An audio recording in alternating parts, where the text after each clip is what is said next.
What's going on, guys? Jersey Joe here with another episode of the Jersey Joe Show, and I'm doing my 31 teams in 31 days series, and today's day is the Edmonton Oilers. And I do apologize, but I'm coming at you live from my parking garage by work because I don't have time to go home and get my normal setup going and edit it and do all those things I usually do to it, so it's going to be a bit unprofessional, it's going to be a bit shoddy. I wholly apologize. It's just the nature of where I am right now. If I don't do it this way, I'll never get a video out today. So I really I want to get that out. I want to maintain the schedule and make sure I have enough time to put all the teams in before the season starts. So, talking about the Edmonton Oilers, the feeling around the league right now is that the Oilers are going to be a top 3 team even this coming season, that they're going to be winning cups within the next 2 years.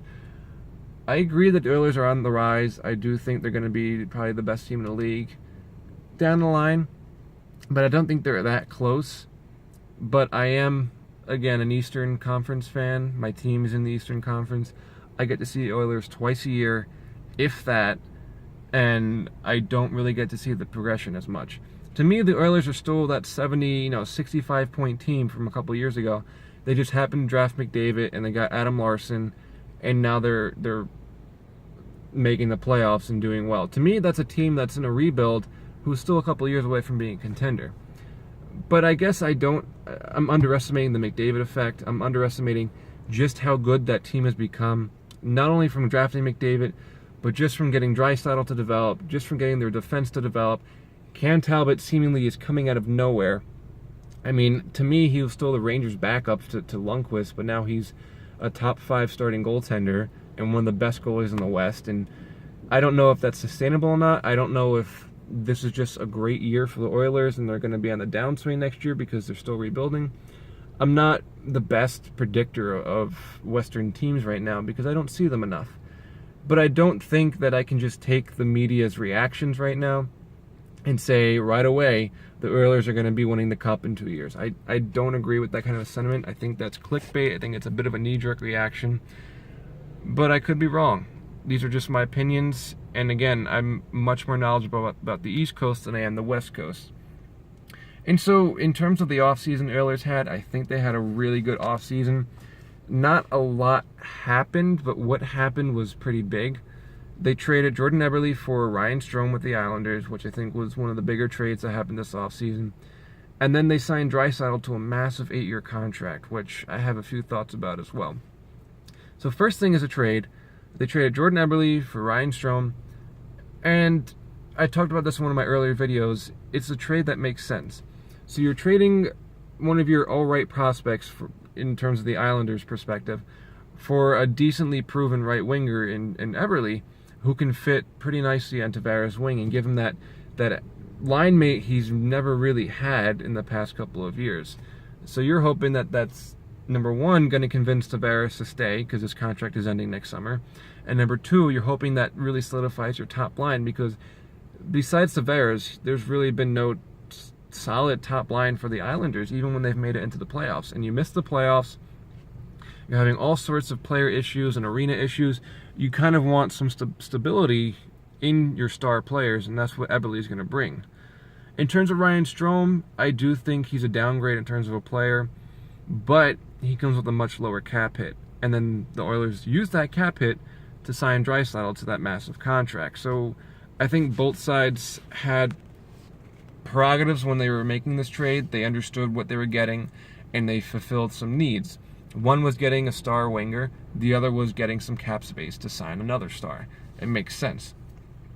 But with the contract that Draisaitl just signed, I'm a little uncomfortable with it. I do think he's a product of the McDavid effect. I don't think he can command such a massive contract on his own without playing with McDavid. Again, I don't see them play as often as I'd like, so I can't sit here and say he's not worth the money. I just think that anyone playing with McDavid is going to be inflated in terms of their stats. That's just a nature of playing with a playmaker like Connor. He's going to inflate your stats. We see it with Sidney Crosby all the time. You have these players that do fantastic on Crosby's wing, and they get traded, and they do okay, but their numbers are never nearly as high as they are when they play with Crosby. And so I think you're seeing that with Draisaitl right now. I think he could have commanded the same amount of money for a lesser term, or maybe he could command those 8 years, but with a little bit less cap hit per year. But to have both be so maximized as they are, I think just speaks a little bit to a knee-jerk reaction and to the Oilers kind of just throwing money at a winning team right now, which is what they have. They haven't had that in a decade. They have not had a team make the playoffs since 2006. So I think when you do finally make the playoffs, you are willing to do anything you can to solidify that core. And that core is there. It's Draisaitl, it's McDavid, it's Clefbaum, it's Larson. Right now it's Talbot. Again, I hope Talbot stays consistently as a top performer as he is now. But he was a backup for so long. You could argue he was being sheltered because of Lundqvist, but it worries me that he hasn't had a consistent enough career to really say that he is now the back end of a cup contender. I do think they may need to see another year or two out of Talbot at this level before you can confidently say that he's going to be your goaltender for when you make a push for the cup. Because I don't think the Oilers are going to be making a push next year.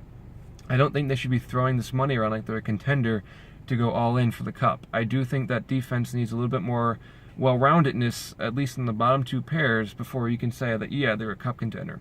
They have an okay defense. Talbot, if he stays at this level, they have a great goaltender, and they have a fantastic offense. But their bottom six and their bottom two pairs do leave a lot to be desired. And without that depth, you're not looking at a contender. And so I preface this by saying I don't watch West Coast teams enough to really say this with 100% confidence. But from what I see, they're not a well-rounded enough team to be commanding that type of a contract on a off season. I think it's a knee-jerk reaction. These are RFAs. You have years to really figure this out, to get things done. You can sign bridge deals now. You don't need to go into, the primetime contracts with these players just yet. Pump the brakes a little bit. Slow it down. Because you can honestly screw this up when you get 4 or 5 years down the road and you are at the cap limit.